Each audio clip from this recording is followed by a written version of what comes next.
Bishop John Keenan is the Bishop of Paisley and the President of the Bishops' Conference of Scotland. He graduated from the University of Glasgow with a first-class honours degree in law. Then he subsequently studied at the Scots College in Rome and was ordained by Cardinal Thomas Winning in 1995. He was ordained a bishop in 2014 and he was elected President of the Bishops' Conference of Scotland in 2014. And Bishop John joins me now. Bishop John, thank you very much for joining me on SPUC TV. I wanted to start by asking, how concerned, how worried are you by the moves that we're seeing both north and south of the border towards enacting assisted suicide legislation? Some of the concerns that have come out of that, one of the ones that's been raised is, certainly in the Scottish context, there will not be any conscientious protection for a medical practitioner who doesn't want any involvement with this. They'll still be, to some degree, complicit because they'll have to refer people on. How concerned are you about that? Well, I'm concerned, and the Scottish bishops are concerned about a number of matters. We were concerned when, let's say, the Scottish Liam MacArthur bill, we were concerned when that first came in, but we're even more concerned now that we've seen which amendments the Health Committee have accepted and rejected. So, number one, that there's no time limit for,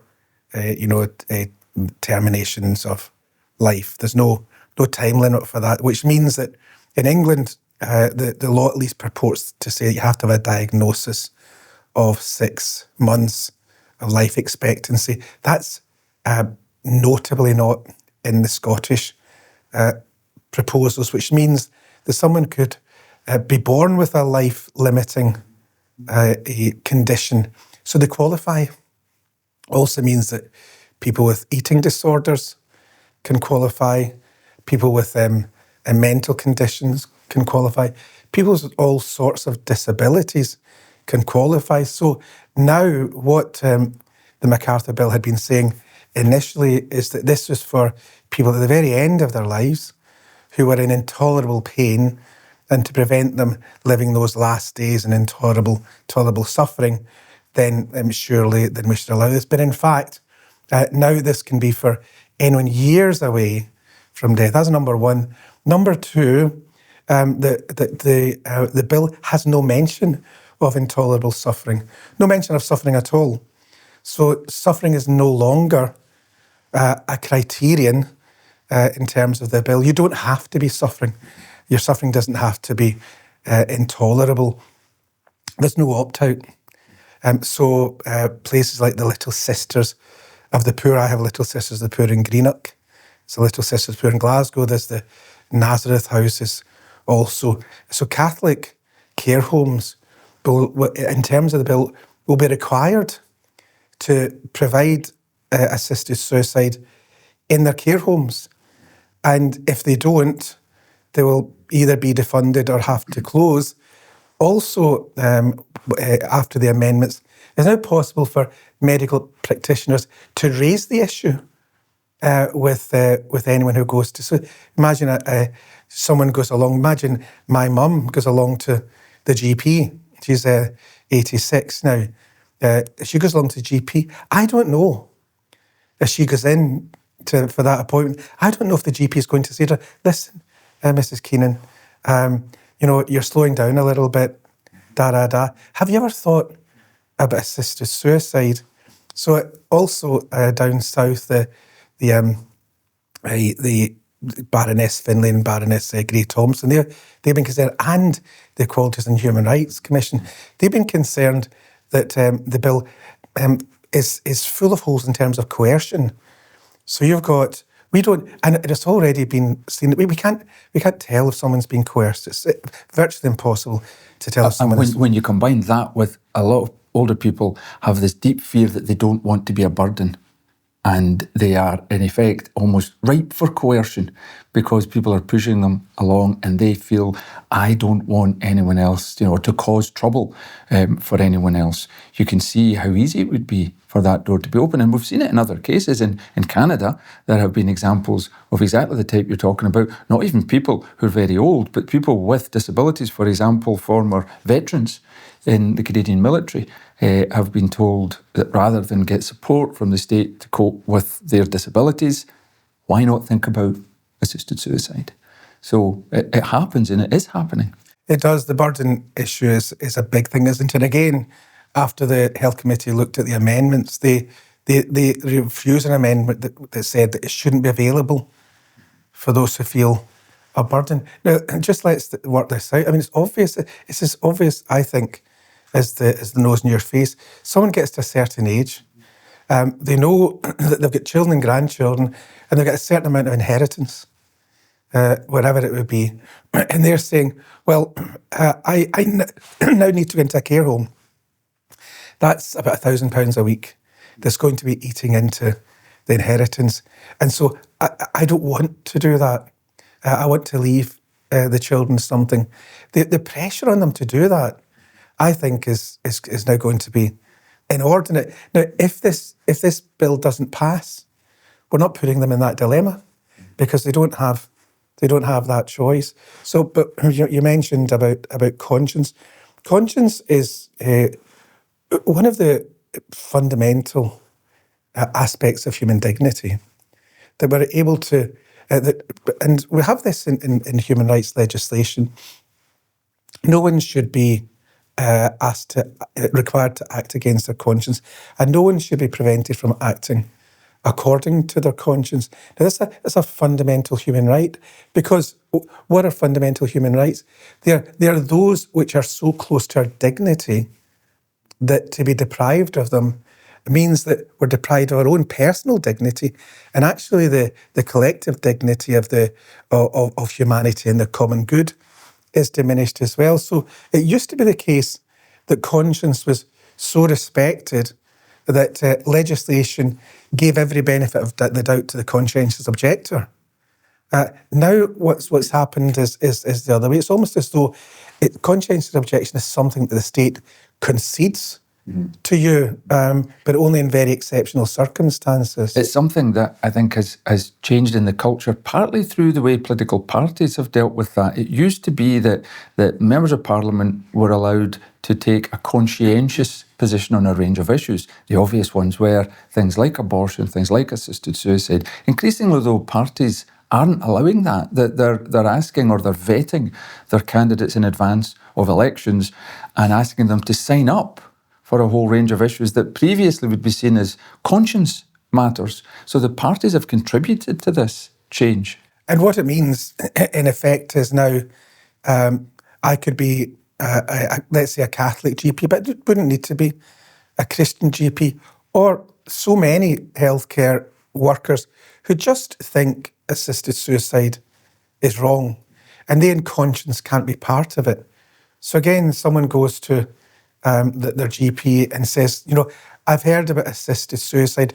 It's something I would like to, in fact, it's something I want to do. Now, the GP might have a conscientious objection against it, but he's now got to knock on the door of his colleague and say, there's someone here who wants assisted suicide. Well, I would have thought, if I've got a conscientious objection of doing something, I've also got a conscientious objection against facilitating it taking place. So that used to, again, always be a part of conscientious objection. Not only do I not want to be involved, but I don't want to be any part of it. Mm-hmm. And there's some evidence from certainly amongst palliative care experts that if their conscience isn't protected and they are forced to do exactly what you've said, they'd prefer to leave the medical profession than do that. So we could actually see a real damage to that whole sector being done by this legislation. And then on top of that, there will be the economic imperative where government's NHS budgets are always stretched, funding is always tight, and if it becomes clearer and clearer that you could reduce funding by not providing longer-term care, there'll be a lot of pressure to do that as well. So the idea that proponents of this legislation say that you'll always have the choice between assisted dying or palliative care isn't necessarily true. The palliative care sector could be severely damaged by this. Yeah, I think that's right. I think it's important for us to know that, particularly elected representatives, to know that, first of all, the choice, I think, is a binary choice in the mind of an MSP or an MP. You either say, I'm voting for the autonomy of some to end their lives, or I'm voting to protect the vulnerable. I cannot do both. It's not possible to do both. I can't vote for a small group of those who want to express their autonomy and at the same time protect the disabled, those who could be coerced, the mentally impaired. I can't do both. So as an MP, you have to say, what's foremost in my mind? What I think is the fundamental value that brought me into politics? Is it to facilitate the autonomy of some, or to protect the vulnerability of many? I think that's the choice. Now, somebody could say, well, I did think I came into politics to promote autonomy. Fine. But you have to accept, I think you do have to accept, but it means at the expense of many vulnerable. And this is just another, I think, example of it in terms of the effect of assisted suicide and palliative care. You raised 2 points there about those who are in healthcare workers in palliative care. The statistics are already there. We know that I think it's over 3/4 against assisted suicide. Well, that's one thing. But I think about 40% who work in palliative care, from consultants right out to nurses and others, they say they'll leave the profession. So if that's the case, if it's the case that assisted suicide comes into their hospices, we are facing a 40% loss of medical personnel in palliative care. Now, so we cannot say you can have both equally, because it's a clear, a direct effect. On the funding issue, it's a big concern, isn't it? Because again, I think the statistics show that over the course of someone's life, they live to 60, 70, 80, 90, whatever, 80% of medical expenses in the last 2 years. That's where most of the money of any citizen, most of the expense is the last 2 years of their lives. It's clear that there'll be a great saving. A great saving for us, the NHS, if this is introduced. And so we can't deny that those factors are there. And they've also been expressed by some, albeit maybe who are in the extreme, but some are expressed, this will be a good thing in terms of a resource. Some have come straight out and said that. Straight out and said that. And then again, looking around for funding. If I'm concerned about people's well-being at the end of their lives, and I'm in a position to fund it, whether I'm a personal, or whether it's foundation, or whether it's an institutional funding, if I think there's no alternative except that to give someone good palliative care so they can end their life well, I'll fund that. But if I think actually there's a way they don't need to go through this, and it's assisted suicide, it might raise questions for me. So in every way you look at this is clear, direct, detrimental effect to the vulnerable and to those who are wanting to end their lives well through palliative care.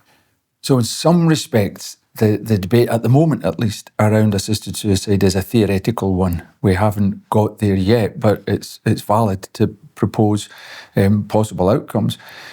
Coming now to an actual debate, which would be on the beginning of life, the issue of abortion. Earlier this year at Westminster, MPs voted to debate amendments to the Crime and Policing Bill, which would effectively decriminalise abortion. And just over 2 weeks ago, the Scottish Government accepted a report from a group it had set up, a so-called expert group, on abortion law reform. Exactly a year ago, in a newspaper column, you predicted that this group would push for effectively decriminalisation, for a massive liberalisation in the regime around abortion. And you also criticised the composition of that group, which was made up of people who were almost exclusively in favour of widening the access and the time limits and reducing any protections. Do you feel vindicated, or do you feel very disappointed? Or both, perhaps? Probably both, I think, really. But it didn't require a great amount of prophecy to have seen a couple of years ago that this is where this expert abortion group was going to lead, what it was going to recommend. It was called Expert. The reason why it was Expert is that all of the 13 who were part of it were involved in the abortion industry. Their expertise were in facilitating abortion. Their expertise was not in ethics or medical ethics or healthcare ethics. It was really in the provision of abortion facilities. The chair had been a trustee of BPAS, which is the biggest abortion provider in the United Kingdom. And of the 13 members, none of them was pro-life. And none of the pro-life organisations was represented. And so, as soon as they had begun their discussion, it was supposed to be objective. As soon as they begun, they introduced a non-regression principle, which meant whatever evidence we find, we will ensure a principle that abortion will not be any more restricted than it is. So the bishops wrote to the Health Minister, Jenny Minto, to express our concerns about this. And we also raised them with the First Minister. And our conclusion at the time is that the expert group was undemocratic. It was bound to lead to unjust results, unjust one thing, but also it was discredited before it started because of its membership and because of this non-regression principle. And therefore, whatever recommendations it was going to give were always going to lack legitimacy. So, and what we've found is that extreme proposals from a discredited committee. So, and as you say, what they have recommended is decriminalisation of abortion. Now, that's a word that's used like a lot of the words in these debates. They're used sort of, I think, to dupe the public, because what the public says, do you believe that women should be criminalised? And then you create a circumstance that appeals to people's emotions, and so then you'll get a poll saying, yeah, most people are in favour of decriminalisation. Ask the same question a different way. Do you believe that in this country there should be abortion up to the day before birth for any reason whatsoever? Mm-hmm. Most people say no. Most people find that really quite unpalatable. But that's what this expert group has proposed: abortion up until birth. Up until birth. It's also probably worth reminding people that in many ways the UK is an outlier anyway in Europe, where our time limits at the moment at 24 weeks are quite well beyond what most other countries have. And the principle which started, under pinning abortion legislation was viability, which is why that limit was chosen, and we're seeing that increase. All of that's been ignored. The fact that across Europe 14 or 16 weeks are common is completely ignored here. We're already far beyond, and as you say, even then refused to even countenance restricting that, but keeping the door open to taking it even further. So we do seem to be on a really, really dangerous and dismal path. Yes, I think this. I heard someone saying this: if the proposals of this expert commission were enacted in legislation, it would make Scottish abortion legislation among the most extreme in the world. And Scottish people aren't extremists. Right? The Scottish population would not want their abortion legislation to be the most extreme in the world. You have to go through hundreds of countries before you find a place where the unborn child is under so much threat as in Scotland. They're not. But I think what might galvanise this debate, because one of the difficulties is there's so much silence around this debate. There are lots of people who are pro-life, but for some reason they just don't feel as though they can say that they are. And that's not. We need to help people to find a voice. I think what might galvanise it is that when the bishops have said, the Anthony Horan, who's our spokesman, has said this is a extreme and radical proposals. Included in that, why are we saying that? Because included in that is that the committee is also recommending de facto sex selection abortions, because it was put to them that they should limit abortion to sex, at least to sex selection, and they ignored that. Mm-hmm. So now we're in the position of what's likely to happen. What's likely to happen, sadly, given what we know of sex selection abortions, given what we know that abortions will be taking place in Scotland, if this goes through, potentially up to birth, because the fetus is a girl. It's a girl. So one of the ironies, many ironies there, is that this legislation, well, proposed anyway, idea is to advance women's rights. And one of the side effects would be you would effectively be wiping out a generation of women. It's kind of a full circle, isn't it? Mm. As is another development in the abortion debate, which has been the pills by post regime. It was brought in during COVID when consultations in person weren't possible. And it's hard not to think back to what was said in 1967 when the abortion legislation was being proposed, and one of the cliches was it was to end backstreet abortions. And here we are now with a regime where now the majority of abortions are happening via the pharmaceutical route, using those pills, and they are happening in the back streets. They are happening in homes again, with all the brutal, bloody reality of that. And again, we appear to have come a full circle.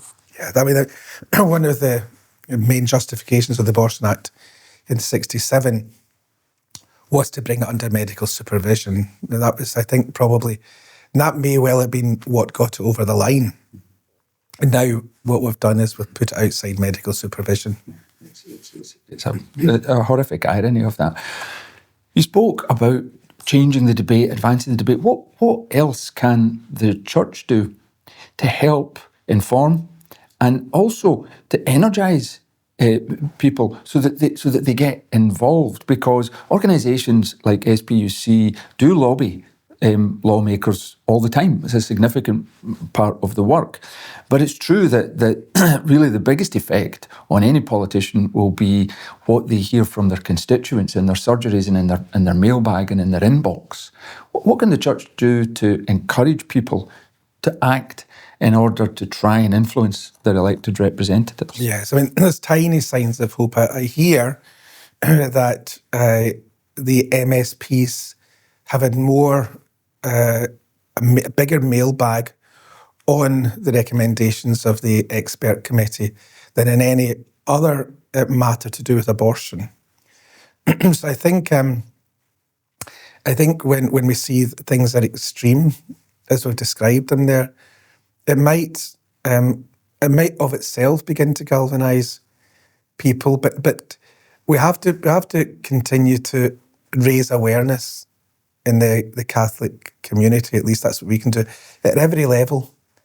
At every level, I think maybe about 40 years ago, we could have said in Scotland to be Catholic was to be pro-life, and to be known to be so. So most Catholics would have been known to be pro-life. Sadly, I think that's not the case as it was. And so it requires us to form and educate our people as to the right to life. I mean, for people of faith, we would say that life belongs to God. You know, that we've got all of those passages in the scriptures. Before I formed you in the womb, I knew you.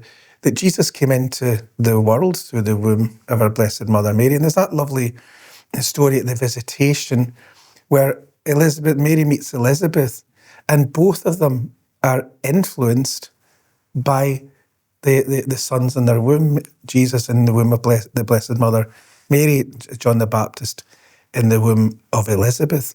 And so to be pro-life is part of our faith. Beyond that, I think we're living in a very individualistic society and quite a sentimental society where the debate is only ever on what is the human situation of this poor person in a particular situation. And we've entirely forgotten about the common good. You know, what's we've lost in Scotland, I think it was something, 1 million Scottish citizens since the Abortion Act, 1 million Scottish citizens. And if you look at what a lot of debate going around in the country, it's about not having enough young people to pay taxes, not having enough young people to look after the elderly, the inverse demographic triangle now where we've got a very small percentage of our population who are young and a majority who are old. Now, any demographer will tell you that that's unsustainable for a society. And it's also gets exponentially worse, that Scotland needs children for its common good. And so I think we need to be asking the broader, not just what's the situation of the person, but what's the question of the common good. The thing is that we now have tools on the internet which makes it so easy to contact your MP or your MSP. You just pull these things up from the various pro-life organisations, and it's a tool that it says, put in your postcode, and you put in your postcode, and it pulls up all of your elected representatives. And if you send one email, you send it in Scotland, you send it to all. And it was also this one particular tool called Write to Them. That is a tool that is monitored by the Scottish Parliament. So in terms of whether MSPs respond to the Write to Them or not, we'll give an indication of, you know, how on the ball and how on the job the MSP is, how responsive the MSP is. So in the past, it was quite difficult. You had to get pen and paper and go and find out who your MSP was, your MP was, and put a stamp on it and take it to the post box and put it in and then wait for a response. It couldn't be easier now to do it. And you won't be surprised to know that if you go to spuc.org.uk, you'll also find those tools, making it very, very easy to make contact.